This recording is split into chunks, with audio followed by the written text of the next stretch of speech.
ચાલો મિત્રો, તો પ્રશ્ન છે આપણી પાસે. પ્રશ્ન 1. કેપ્ટન અને સૈનિકો સહિત 1200 લોકોનું જૂથ ટ્રેનમાં મુસાફરી કરી રહ્યું છે. જો દર 15 સૈનિકો માટે એક કેપ્ટન હોય તો તે જૂથમાં કેપ્ટનની સંખ્યા કેટલી હશે? બરાબર. એક ટ્રેન છે, એમાં કેપ્ટન અને સૈનિકો જાય છે. 1200 છે ટોટલ લોકો કેટલા છે? 1200. ઠીક છે. દર 15 સૈનિકોએ એક કેપ્ટન છે. બરાબર. તો જૂથમાં કેપ્ટનની સંખ્યા કેટલી હશે એ આપણે શોધવાનું છે. ઠીક છે. 15 સૈનિકોએ એક કેપ્ટન છે. ઠીક છે. એટલે આપણને રેશિયો શું મળી જશે? ગુણોત્તર આપણને મળશે 15 સૈનિકોએ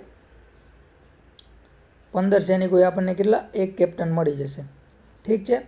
15 + 1 એટલે ગુણોત્તરનો સરવાળો કેટલો થશે? 16.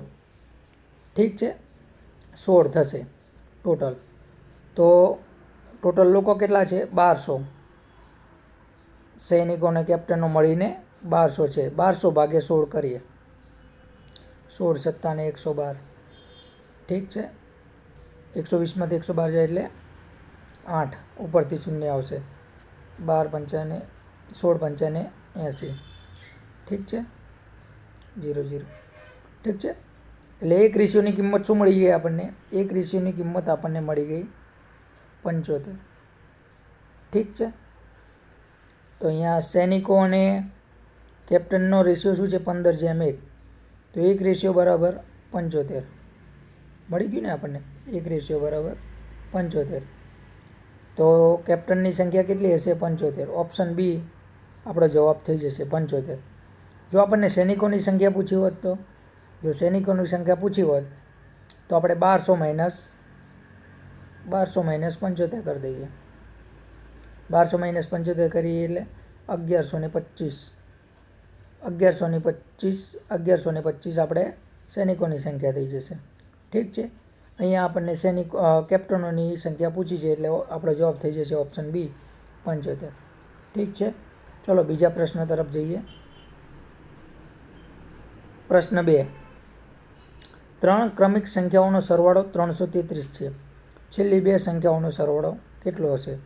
3 ક્રમિક સંખ્યાઓનો સરવાળો 333 છે અને છેલ્લી 2 સંખ્યાઓનો સરવાળો આપણે શોધવાનો છે.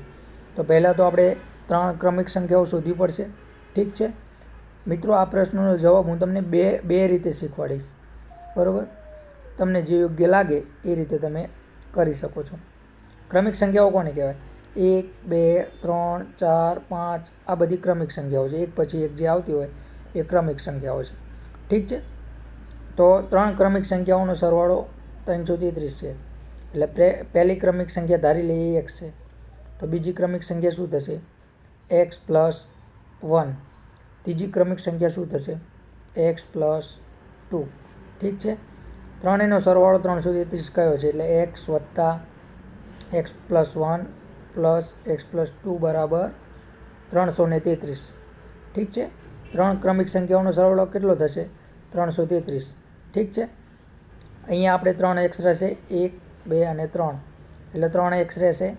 3x અને આ +1 અને +2 એ બરાબરની પેલી બાજુ જશે એટલે માઇનસમાં થશે. એટલે +1 +2 +3 બરાબર. +3 પેલી બાજુ જશે એટલે માઇનસમાં જતા રહેશે. અને આ બાજુ આપણે 3x બચશે. 3x બરાબર 333 - 3 +1 અને +2 એટલે માઇનસમાં જતા રહેશે ને, -3 થઈ જશે. એટલે 3x બરાબર 330 રહેશે ને. 333માંથી 3 જતા રહેશે એટલે આપણી પાસે બચશે 330. તો એક્સની વેલ્યુ શું મળી જશે? x બરાબર 330 / 3 બરાબર. 330 / 3 કરીએ એટલે 11 એટલે 110. ઠીક છે. એક્સની કિંમત શું મળી ગઈ આપણને? 110. હવે પહેલી સંખ્યા કઈ છે? x. એટલે આપણે પહેલી સંખ્યા કઈ થઈ જશે? 110. બીજી સંખ્યા શું છે? x + 1 એટલે 111. અને ત્રીજી સંખ્યા શું થઈ જશે? x + 2 એટલે 110 + 2 એટલે 112. ઠીક છે. પહેલી સંખ્યા 110, બીજી 111 અને ત્રીજી 112. ઠીક છે. શું પૂછ્યું છે આપણને? છેલ્લી 2 સંખ્યાઓનો સરવાળો કેટલો હશે? 111 + 112. 111 + 112 કેટલા થશે? 223. ઓકે, 223 આપણો જવાબ થઈ જશે. Option D 223. ચાલો બીજી રીત જોઈ લઈએ આપણે. ઠીક છે. 3 ક્રમિક સંખ્યાઓનો સરવાળો 333 કયો છે? બરાબર. તો 333 ભાગ્યા 3. 333 ભાગ્યા 3 કરશું એટલે શું જવાબ મળશે આપણને? 111. આ 111 મળ્યું એ શું મળ્યું? 111 જે મળ્યું આપણને વચ્ચેની સંખ્યા મળી ગઈ. એટલે 111 પહેલાં પણ એક સંખ્યા હશે અને 111 પછી પણ એક સંખ્યા હશે.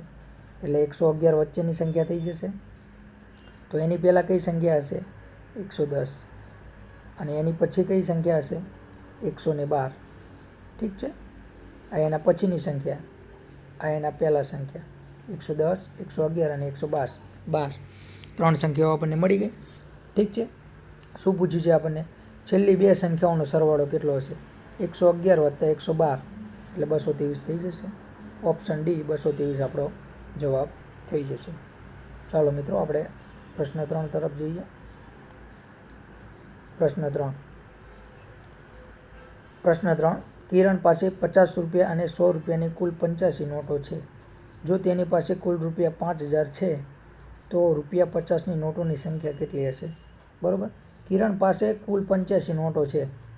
એમાં થોડી નોટો હશે એ 50ની હશે અને થોડી નોટો હશે એ 100ની હશે. અને કુલ રકમ કેટલી થાય છે નોટોની? 5000 થાય છે. તો આપણને શું પૂછ્યું છે? 50 રૂપિયાની નોટો કેટલી હશે એ શોધવાનું છે. બરાબર. આપણે ઓપ્શન ઉપર જ જવાબ જોઈએ. બરાબર. ઓપ્શન એ પ્રમાણે આપણે 50ની નોટો ધારી લઈએ કે માની લઈએ કે 30 છે. બરાબર. 50ની નોટો કેટલી થશે? 50ની નોટો 30 છે. ઓપ્શન એ પ્રમાણે. બરાબર. તો 100ની નોટો કેટલી થશે? 55 થશે. 100ની નોટો કેટલી? 55 થશે ને, કારણ કે ટોટલ નોટો કુલ નોટો કેટલી છે? 85. તો 30 જો 50ની હોય તો 55 નોટો 100ની હશે. બરાબર. હવે 50 ગુણ્યા 30 કરીએ એટલે કેટલો જવાબ મળશે? 5 × 15 એટલે 1500. 1500 રૂપિયા થઈ ગયા. અને 100 ગુણ્યા 55 કરીએ એટલે 100 ગુણ્યા 55 કરીએ એટલે 5500. ઠીક છે. 5500. 100 ગુણ્યા 55 એટલે 5500. ઠીક છે.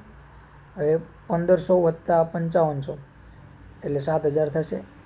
7000. પણ એની પાસે કુલ રકમ કેટલી છે? 5000 જ છે. બરાબર. એટલે આ ઓપ્શન એ આપણો ખોટો થઈ જશે.